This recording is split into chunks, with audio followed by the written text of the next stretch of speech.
The International Energy Agency's medium-term market report says renewable energy will represent the largest single source of electricity growth over the next 5 years. This will be driven by falling costs and aggressive expansion in emerging economies. 60% of all new capacity that was added was renewable capacity. And the reason why that is occurring is because it is cheaper. Yes, you have up-cost investments. The upfront investment costs are higher, or are high, I should say, but then you don't have the fuel costs. So it really is a question of sitting down with the numbers and seeing. It's very clear, I mean, on the report that's going to be launched June 1st, it's very clear that renewables, particularly wind and PV, are cheaper than fossil fuel and nuclear from what you'd call a life expectancy. It depends where you make the slice. Are you making it at the beginning where you're making the investment? Are you making it in the middle, which is the provision of those energy services? Or are you making it at the end where you're also doing the decommissioning? If you look at the whole life cycle, renewables win hands down over nuclear. But it's very, very important that you have really good information to be able to make those decisions. Pointing to the great promise renewables hold for affordably mitigating climate change and enhancing energy security, the report warns governments to reduce policy uncertainties that are acting as brakes on greater deployment. Doubling the global share of renewables by 2030 would dramatically decrease emissions harmful to human health, saving up to 4 million lives per year by 2030. That is according to the International Renewable Energy Agency. The reduced air pollution would result in savings of up to $3.2 trillion per year by 2030 due to the reduction of health-related costs. Another report finds that doubling the share of renewables in the global energy mix by 2030 can save up to $4.2 trillion annually by 2030.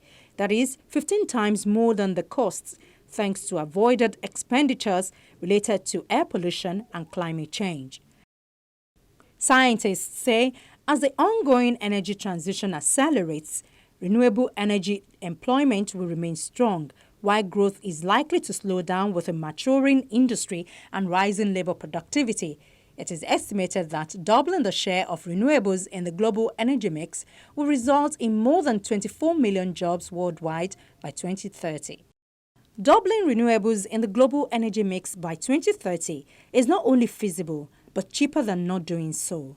Economic savings will far exceed the costs. It will create more jobs, boost economic growth, and save millions of lives annually through reduced air pollution. It will also, when coupled with greater energy efficiency, put the world on track to keep the rise of temperatures within 2 degrees Celsius, in line with the 2015 Paris Agreement. But to meet that goal, renewable energy deployment must happen 6 times faster than current rates. When we're trying to bring renewable energy to consumers, it's a very intensive retail business that requires that we have the pieces of the puzzle all put together. And that means financing for homeowners, for apartment owners, for people living in villages. And companies in Africa have pioneered now pay-go systems using cell phone technology that are bringing that type of financing to the poorest of the poor, demonstrating, I think, new business models that can teach the rest of the world how to deliver renewable energy for those who most need it. And there's also new innovations for community solar, for example. So when you have many people in one neighborhood, then maybe they don't have enough land to own a system. But when they pool their money, they can invest in neighborhood solar, so they all own the property and they all receive the benefits of the electricity. So community solar operations are now moving forward in not only United States, in Europe and in India. And I see this as a potential business model that could address your concern. Meeting the increasing labor requirements of the renewable energy sector will require stable and predictable policy frameworks that encourage deployment, stimulate investments in local industries, strengthen firm-level capacities, and promote education and training. We have to move forward on strong policy, especially to promote energy efficiency, stronger building codes, enhanced efforts to promote energy efficient products, which we're working on with UNEP, and then financial engineering to make sure that everyone has the ability to get the financing they need to take advantage of sustainable energy technologies.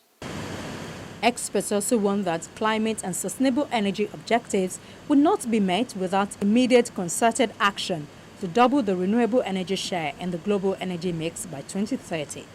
To double renewable energy share in the global energy mix in the next 14 years, policymakers must accelerate their efforts today and achieve significant progress within 5 years.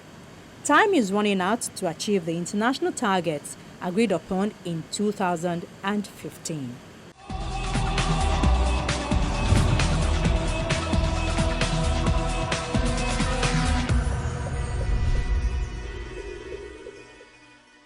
Well, that's our program for the day. Thank you for being a part of it.